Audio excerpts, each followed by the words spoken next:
কিংবদন্তি নেত্রী বেগম খালেদা জিয়ার রাজনৈতিক জীবন। বিএনপিতে যোগদান 1982 সাল, জ্যেষ্ঠ ভাইস চেয়ারম্যান 1983 সাল, চেয়ারপারসন 1984, এরশাদের নির্বাচনে অংশ না নেওয়া 1986, জেল 1983 থেকে 1990 সালের বিভিন্ন সময়, এরশাদ পতন আন্দোলন 1990, প্রথম প্রধানমন্ত্রিত্ব 1991, দ্বিতীয় প্রধানমন্ত্রিত্ব 1996, বিরোধীদের নেত্রী 1996, তৃতীয় প্রধানমন্ত্রিত্ব 2001,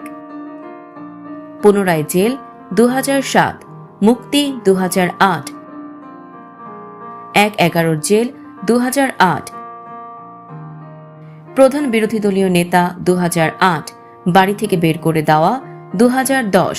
জিয়া অরফানেজ ট্রাস্ট মামলা 2018, জেল 2018, মুক্তি 2020,